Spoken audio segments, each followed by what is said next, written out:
पाकिस्तान एक ऐसा मुल्क जो बंटवारे की आग से पैदा हुआ, आज खुद कई मुसीबतों से घिरा हुआ है जो इसकी नींव को हिला रही हैं।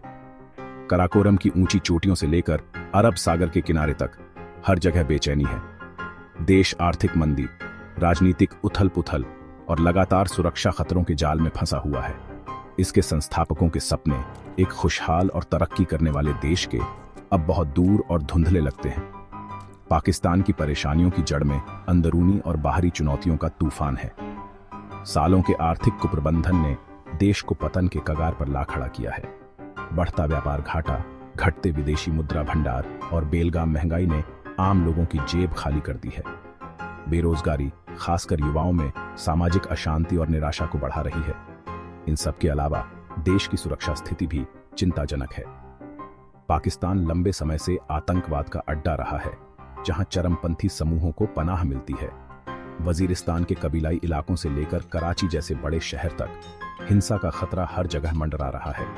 सुरक्षा बल, जिन पर अक्सर मानवाधिकार हनन के आरोप लगते हैं, उग्रवाद को रोकने के लिए जूझ रहे हैं, जिससे हिंसा का चक्र और भी बढ़ रहा है।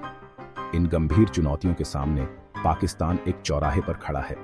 आने वाले वर्षों में इसके फैसले तय करेंगे कि आने वाली पीढ़ियों का भविष्य कैसा होगा। क्या यह अराजकता और विघटन की ताकतों के आगे झुक जाएगा, या फिर मुसीबतों से उबरने और शांति और समृद्धि की ओर एक नया रास्ता बनाने का साहस और संकल्प दिखाएगा? दुनिया सांस रोककर देख रही है।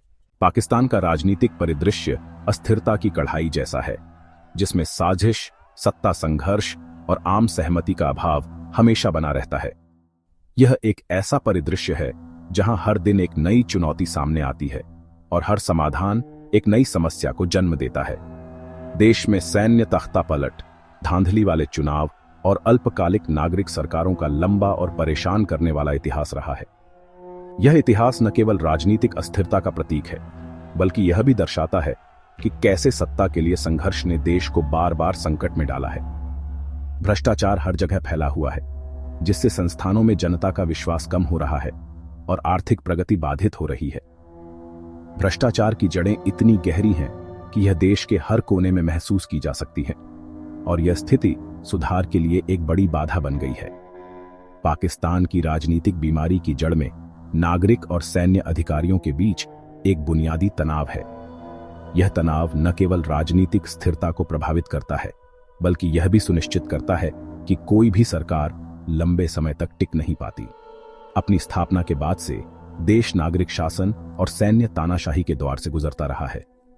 यह एक ऐसा चक्र है जो बार बार दोहराया गया है और हर बार देश को एक नई दिशा में धकेल दिया गया है। विशाल आर्थिक हितों और व्यापक प्रभाव वाला सैन्य तंत्र अक्सर एक समानांतर शक्ति केंद्र के रूप में काम करता रहा है, लोकतांत्रिक संस्थानों को कमजोर करता रहा है और पर्दे के पीछे से राष्ट्रीय नीतियों को आकार देता रहा है।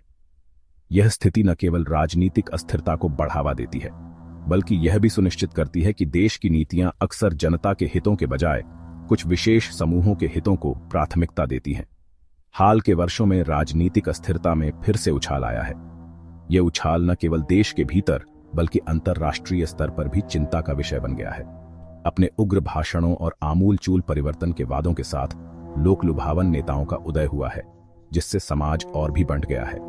ये नेता अक्सर जनता की भावनाओं को भड़काते हैं और समाज में विभाजन को और गहरा करते हैं। मीडिया, जिस पर अक्सर पक्षपाती और सनसनीखेज होने का आरोप लगता है, आग में घी डालने का काम करता है।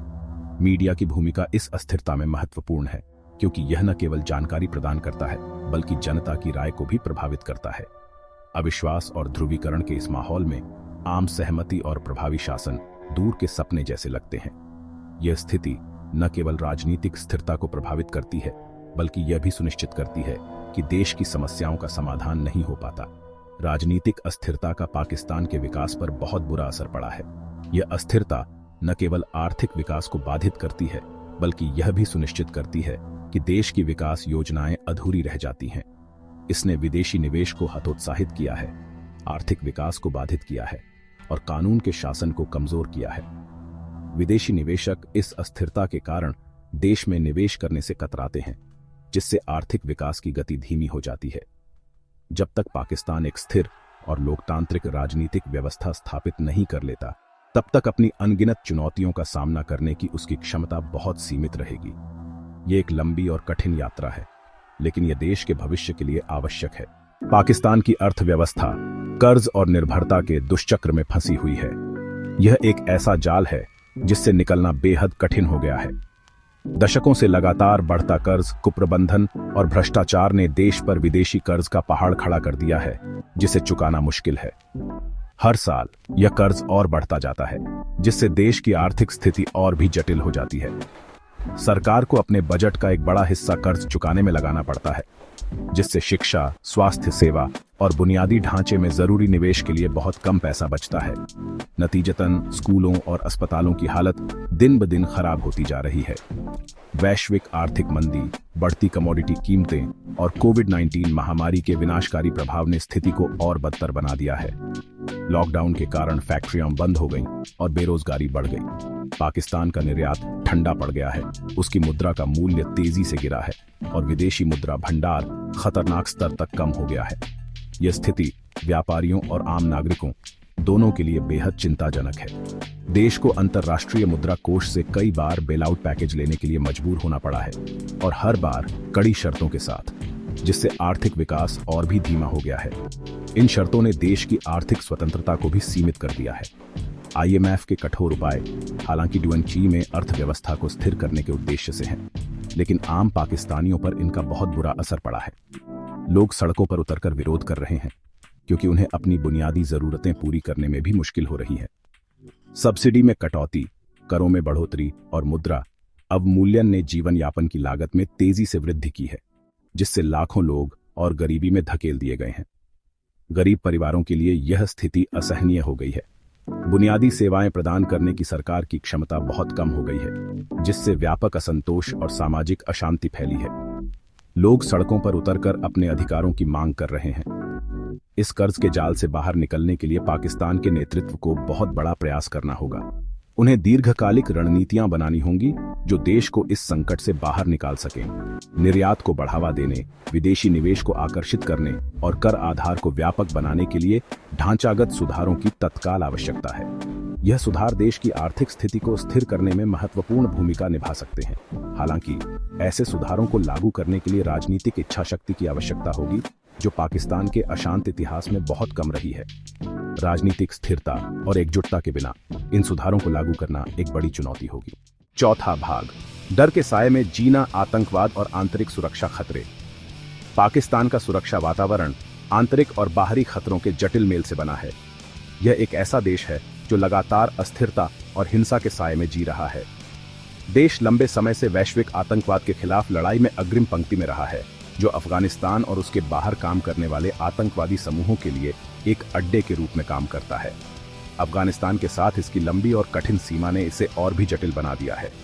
दोनों देशों के बीच सरहद पर कमजोर निगरानी और पाकिस्तान के भीतर गैर कानूनी इलाकों की मौजूदगी ने आतंकवादियों और हथियारों के आवागमन को रोकना मुश्किल बना दिया है। यह स्थिति आतंकवादियों को सुरक्षित पनाहगाह प्रदान करती है। तहरीक-ए-तालिबान पाकिस्तान, जो सरकार को उखाड़ फेंकने और शरिया कानून स्थापित करने की मांग करने वाले आतंकवादी संगठनों का एक समूह है, देश के भीतर कई घातक हमलों के लिए जिम्मेदार रहा है। इस समूह ने पाकिस्तान के विभिन्न हिस्सों में आतंक का माहौल बना रखा है। इस समूह ने नागरिकों, सुरक्षा बलों और सरकारी प्रतिष्ठानों को निशाना बनाया है, जिससे डर और अस्थिरता फैली है। इसके हमलों ने न केवल जान माल का नुकसान किया है, बल्कि समाज के ताने बाने को भी कमजोर किया है। पाकिस्तान सरकार ने तालिबान के खिलाफ कई सैन्य अभियान शुरू किए हैं, लेकिन यह समूह एक मजबूत दुश्मन साबित हुआ है। इन अभियानों के बावजूद तालिबान की गतिविधियों को पूरी तरह से रोकना एक बड़ी चुनौती बनी हुई है।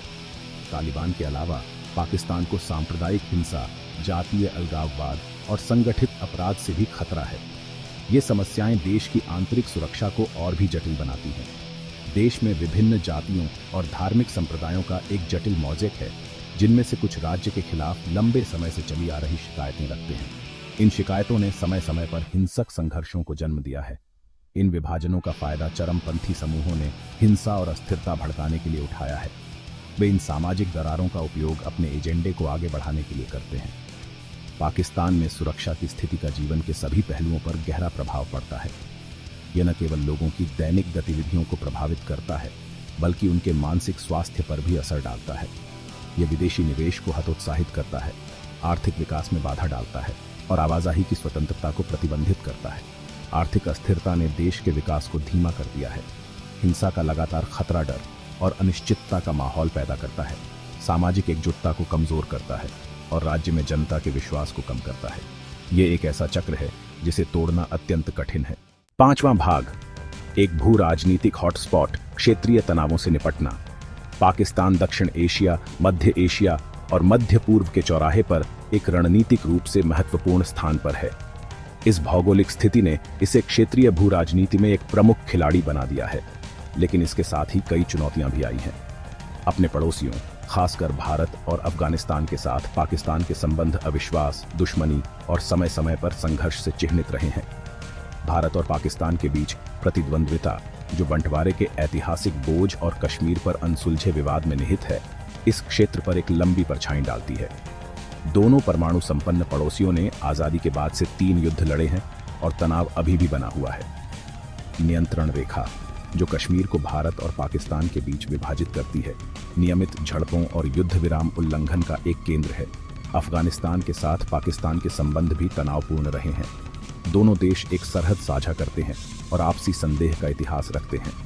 पाकिस्तान पर अफगान तालिबान को सुरक्षित पनाह देने का आरोप लगाया गया है, जिसे भारत पाकिस्तान के लिए एक छद्म सेना के रूप में देखता है। अफगान सरकार ने पाकिस्तान पर उसके आंतरिक मामलों में हस्तक्षेप करने का भी आरोप लगाया है। इन क्षेत्रीय प्रतिद्वंद्विताओं के अभिसरण ने दक्षिण एशिया में एक जटिल और अस्थिर सुरक्षा वातावरण बनाया है। इसने क्षेत्रीय सहयोग और एकीकरण को भी बाधित किया है, जिससे सभी शामिल देशों को नुकसान हुआ है। इन उथल पुथल भरे भू राजनीतिक पानी में पाकिस्तान की नेविगेट करने की क्षमता उसकी अपनी स्थिरता और क्षेत्र के भविष्य के लिए महत्वपूर्ण होगी।